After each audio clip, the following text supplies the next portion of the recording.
Hello everyone, this is Brandon again, Go Element Auto Works. I have a few questions about this 1989 560 SEC, this Mercedes here.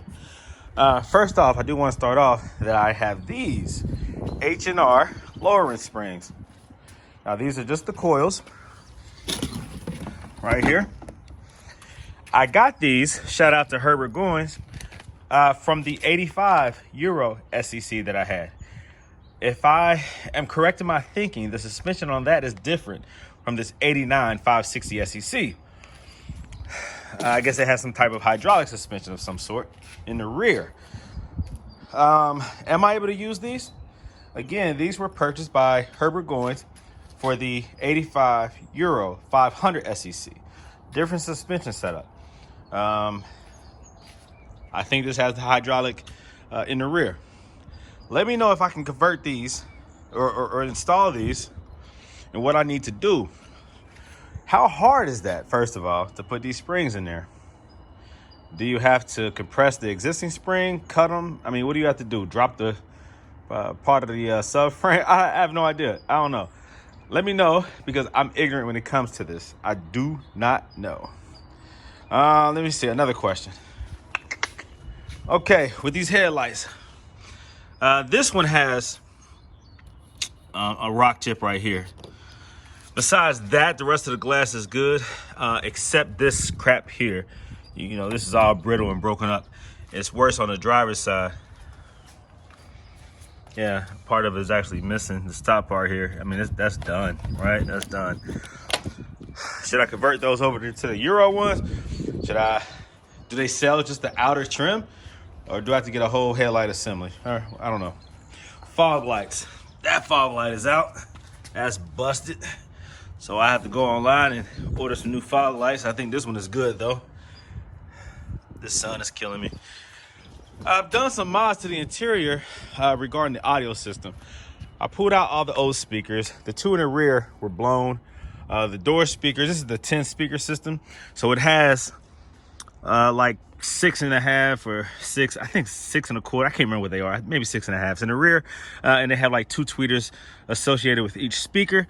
And the door speakers has their own amplifier. I'm talking about the factory ones. The factory OEM speakers also had their own amplifier attached to the door speakers, and then you had like the little 3-inch whatever's up here. All that stuff is removed. I put aftermarket 3-inch speakers up here. I rewired everything, removed the amplifier that's in the door speaker, and just put in there I'm saying 6.5, I can't remember, but whatever that speaker size is what I have in the door, as well as the rear. I pulled the old speakers out. I kept the tweeters and wired them along in parallel with the existing tweeters. So I kept the tweeters in the rear, and I added new speakers, and they sound freaking phenomenal. Okay, so I went with high phonics all the way around, and I also have I ran an aftermarket amplifier in the rear, and I'm installing 2 high phonic 12s in the back. I'm not going expensive with the audio system, because you don't always have to go expensive to have a nice sound. Keeping in mind that this is an 89, it does not have a high powered alternator. It doesn't put out crazy amperage, so I'm not going to put unnecessary strain on the system. So I went with a lighter amplifier, lighter speakers that don't require as much power to operate. Now, this double din, yep, I put a double din in here. I don't have the depth that I need for this full size double din. It's too deep. So what I ordered is a Android, which is like very shallow. It doesn't go in deep. It will sit in there flush and perfect. So this is sitting here, you know, just to be able to use for the time being.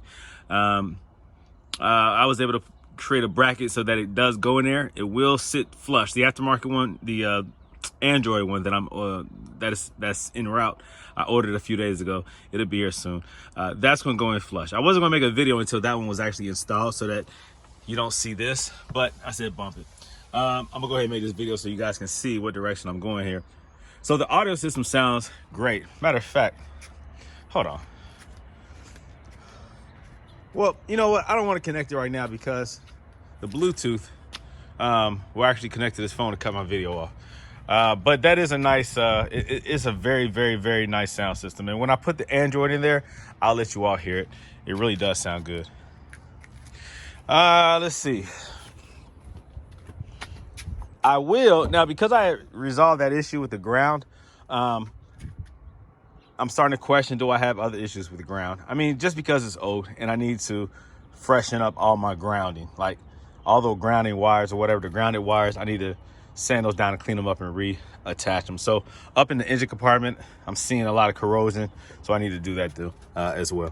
So this is the amplifier that I put in here. It's just a small 250.1. I do have some other amplifiers, but I decided to really go lightweight just because, once again, I don't want to overpower the existing electronic system in this car.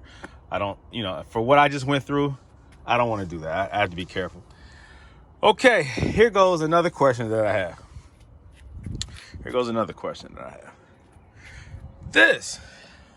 Ooh, wait, look at that rust. Yeah.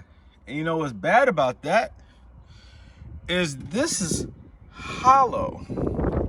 That rust right there, that hole right there has caused this. Ooh, wait, look at that underside. You see that? So water getting into here, because there is no seal that prevents water from running down here. You know, once this trunk is closed, you still have a gap right here. So once this rust started, it should have been stopped. And because it wasn't, now there's a hole. Water runs right through there and it fills the underside and it drips right up out of here. And so that's why the carpet has rust stains right there, because water has been dripping from here. And you see this rust running along this underside right here, you know? Yep, that's bad news right there. I considered fixing this, but now I'm stuck trying to figure out how in the world I could. You got this rubber seal here. I think it's still solid above the hole. But again, this is hollow, and that's very difficult to fix when you have rusted surface that's compromised, already has a hole in it, and it's hollow. You have to cut this. I have this seal right here. It's gonna compromise all of that, but I have to put a stop to this. I have to stop it and then make it rebuild this, you know, make it structural or give it integrity, structural integrity, and I have to make it so that it doesn't look like it was repaired. I mean, it doesn't look like it's been, you know, I don't know, God, you know what I'm trying to say. I want it to look original, but I have to keep in mind that this is a 1989 500 SEC with 200,000 miles on it. So how much am I really going to do to it to make it pristine? Is that a far reach? Is that possible? Is that unreasonable? Should I just make it nice, make it drivable, make it my daily? I don't know. Here goes some more rust right here. Now let's see. Now this right here, this rubber seal. Let me back up. This rubber seal right here, that has allowed water to intrude and cause this rust here. You can see where it's been running down. It's not really bad down there though. You can tell water has been getting down there, but it's not rusted out. So that's kind of disappointing right there. You know, once I looked at it in detail and evaluated the extent of the damage. Again, this is a 1989 560 SEC with 200,000 miles on it. This obviously was not garage kept. It was not kept in pristine condition. It has wear and tear, but I never did tell you how much I paid for this car. $1,850, $1,850 is what I paid for it. It runs great, but I have to, you know, give the suspension some maintenance. And obviously you have the rust, and you have the wear.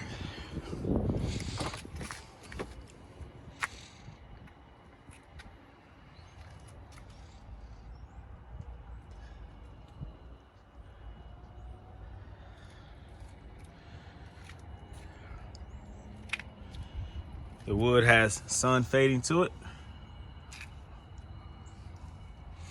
It's intact, but it's faded. Ugh.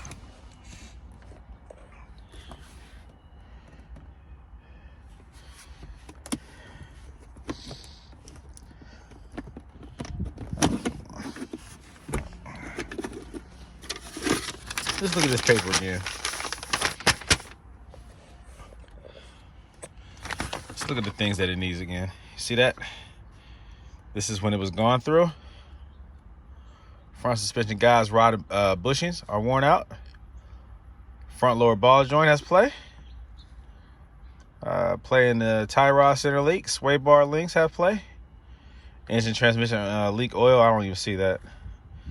You see that? Motor mounts. That's the left side. Shifter bushings. Don't even know what those are. Wiper blades. Duh. Kidney mufflers have rust hole in these hangers. Exhaust is quiet. I don't know what that's about. I have to get up under there and look. Brake rotors are rusty. Pads. Yeah, I definitely need some. God, rear is 10%. Good Lord. Yeah, it's definitely soft on the pedal. I mean, on the brake pedal. So I need to change those out. I ordered some Brembo ceramic pads with the sensors. Those should be here in a few days.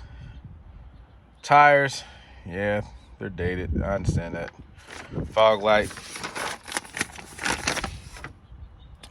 What's this? Antenna grometers. Yeah. Water in the trunk. Yep. Rear suspension accumulators are bad. Rides hard. Okay, rear suspension accumulators are bad. So that tells me something. What do I do about that? Left side hood latch does not work. You gotta play with that cable and slam it, and sometimes it catches, sometimes it doesn't. AC does not work. Still R12 needs converted. Now, what's that all about? So I know what the modern Freon for your car is. What is this? The R12. That's the original, I guess, type of Freon that was used for the AC. Shoot. Is that worth converting over, or should I charge it, with the original R12? I saw some of that on eBay. What do I do about that? Any suggestions, let me know. Man, let me know. Let me know. Let's look at this engine again. Oh, it's so hard to do. Hold on. It's hard to do with one hand. Hold on.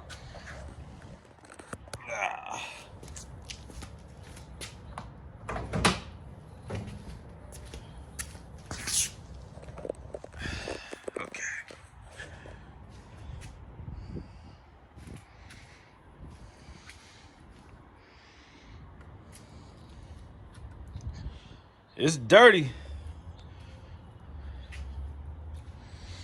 It's dusty. And it's rusty. But it runs. And I don't see any leaks. I know that paperwork said transmission and engine, but the underside might be wet, maybe? But there's no leaks on the ground. And there's nothing burning off when I started. So, I don't know what that's about. It runs very well. 200,000 miles.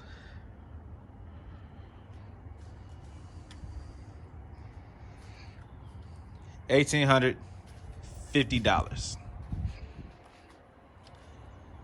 That's how much I have in my wheels, So